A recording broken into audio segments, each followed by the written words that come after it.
Hello, welcome. I'm John Adams. I'm with Cityside Spiritual Community, and we are having some spiritual conversations today. I got a chance to sit down and talk with the various reverends who are part of Cityside. Not all of them, but many of them. And we just really had a great conversation about everything that's going on in the world right now and what is the spiritual truth, what is the spiritual knowing that we should hold in mind as we go through this experience.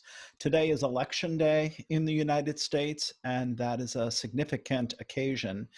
And so on this occasion, I thought it would be great to have some spiritual conversations to experience and listen to, and to help us hold to that higher consciousness, that high watch consciousness. And so for this video, I got to sit down with our own Linda Jackson, Reverend Linda Jackson. She just recently graduated from Emerson Theological Institution, and she is someone who's been a spiritual practitioner in the science of mind practice and the science of mind philosophy for a while, and is just a deep thinker, deep person. And you know, when you watch her, you'll see her in just a minute, you'll see that she's just showing up. She's just expressing this truth, this inner light, this inner knowingness, just in her presence. And then she just shares her words of wisdom, which is pretty phenomenal. So I hope you enjoy my conversation with Linda. So can you tell us a little bit about the spiritual study that you just finished recently? Well, I just recently completed my ministerial training at Emerson Theological Institute. How exciting. How was that experience for you? You know, I had the pleasure of spending the last 3 months really focused on completing it. Since my work has been a little slower, I decided it was a good time to really dive in and get these last few classes done. And I had a real deepening in that experience that I may not have had otherwise. And I obviously don't know that that's true, but it lent itself to my having a deepening. I think just the consistency of the reading every day, doing the work every day, the practice every day, and really being committed to it and focused to it really felt like a deepening for me. How beautiful. And so congratulations. It's such a great accomplishment, and such a Thank great you. sort of um, end of a cycle of deep study that you've been doing. It's so exciting. And I know you've been bringing your wisdom to Cityside. You spoke at Cityside recently. I'm sure you'll be speaking again. And that's why I wanted to spend some time with you today to talk a little bit about this particular time in America and what's going on. It just seems like a very significant time. And there's a lot of energy going around. I know that we can all feel it. We feel a little bit of anxiety, maybe a little bit of fear. I'm just wondering if you had any words of wisdom or thoughts around what's happening now, and any advice, or any, maybe not advice, but spiritual counsel you might give us.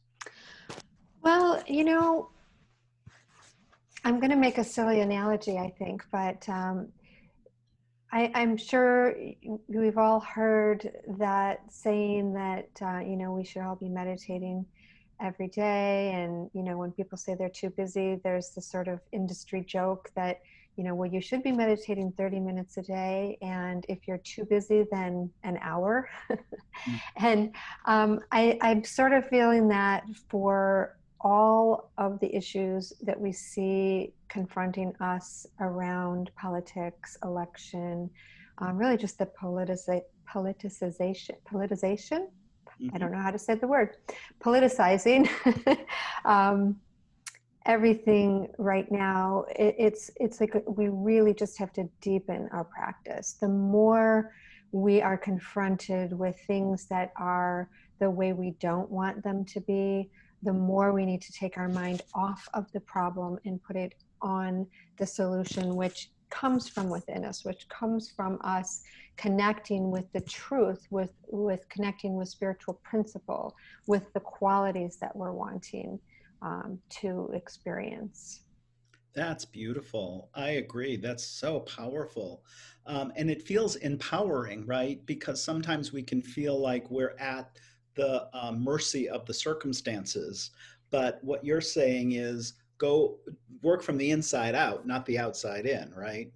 Right, right. I mean, that's really the basis of um, the science of mind, of New Thought teaching, is that we create our experience and it begins within us. And, you know, to be redundant maybe, but also just to be very clear that that means we have to align with what it is that we want to experience. We have to create it to such a degree that we are already feeling it within us, and then we are a match for it, and we are able to experience it in the world of form. So that would be true for anything. So even like in our current situation with like COVID, what I'm hearing you say is if we hold the thought in mind of wholeness, of perfect wholeness, that's going to be our experience. Is that right? Yes, to some degree, that's what I'm saying. I believe that when we create the experience of aligning with the God quality or the spiritual quality that we're seeking, we are already experiencing it within us. So it almost becomes a moot point whether or not it is occurring in the outer form. But by the nature of how it works, when we are in alignment with it, we are a vibrational match to it, and we bring it into our experience. Oh, powerful. That's cool. That's so awesome. And it really helps when you're feeling the fear, it really helps dissipate that fear, right? It helps you release that fear. I mean, releasing the fear must be a big part of this. Well, yeah, and again, and you know, I can speak to this, you know, very personally. I have some stuff going on in my family right now, which I just want to add that I think this time on the planet, especially here in our country, with all of the things that are going on with our global pandemic, with our politics, with you know, the issues at stake in the politics, and everybody feels so strongly in their perspective that, sorry, I just got distracted because there was a horn honking outside.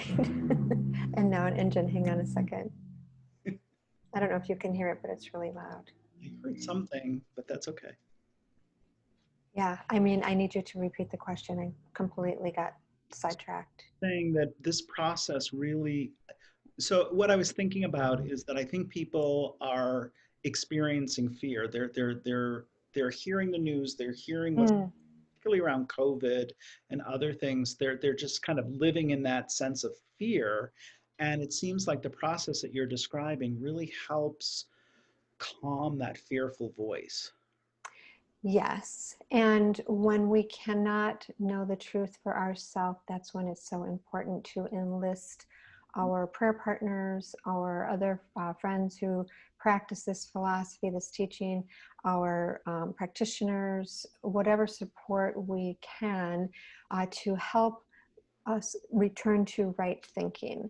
You know, to me, fear is when we separate from the truth, when we separate from love as the truth, from when we separate from the idea that there is a power for good that is always operating in back of everything.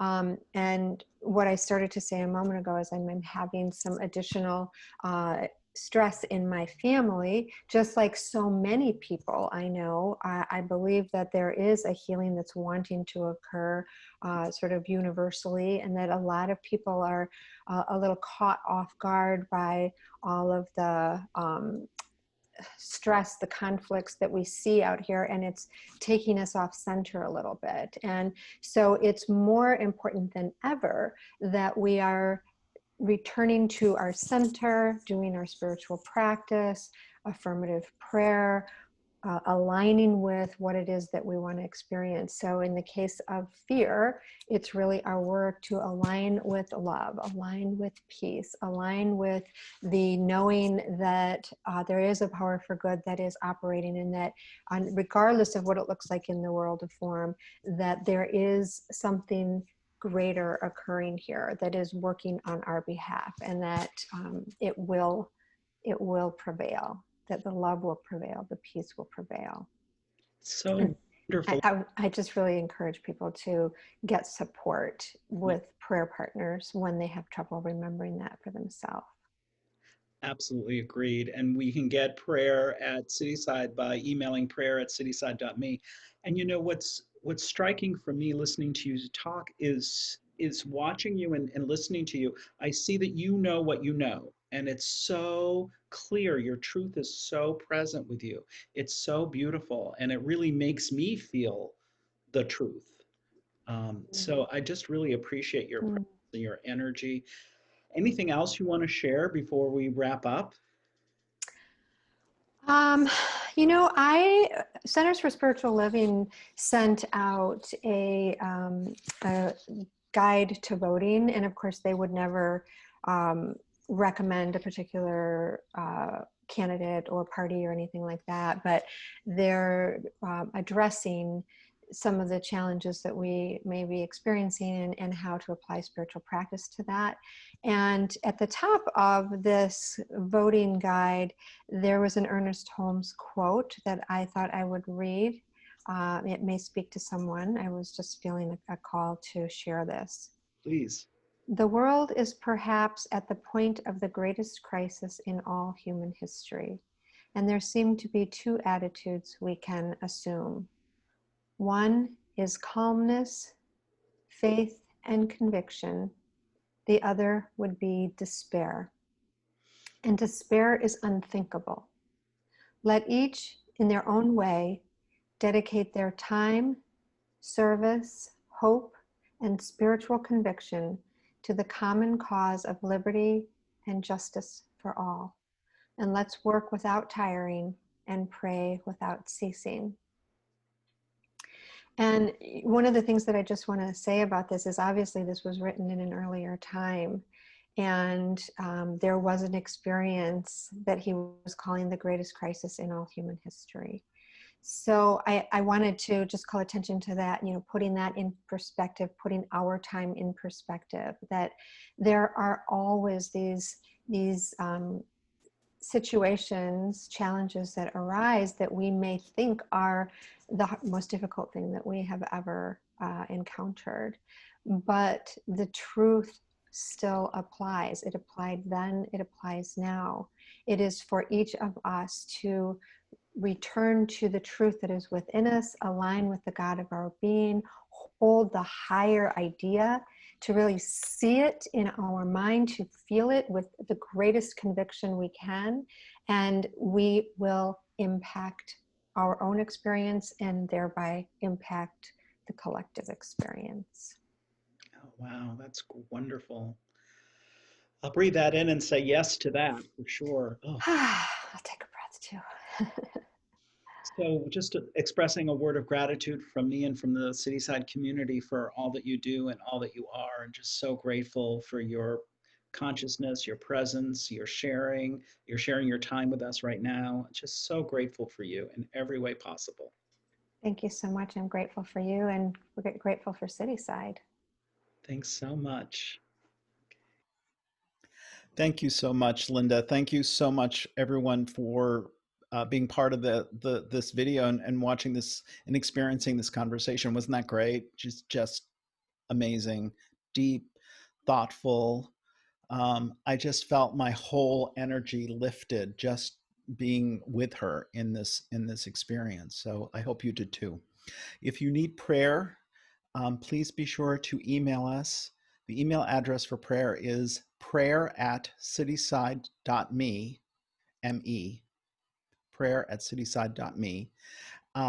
You can also just put your prayer request in the body of the email, and we'll be sure to pray over it. If you want someone to reach out and pray with you in person, or just to talk with you in person, put that information in the email, and we'll arrange to have someone contact you. I hope you have a blessed day, and I hope that you've enjoyed our videos, and I hope you keep coming back. Thank you so much.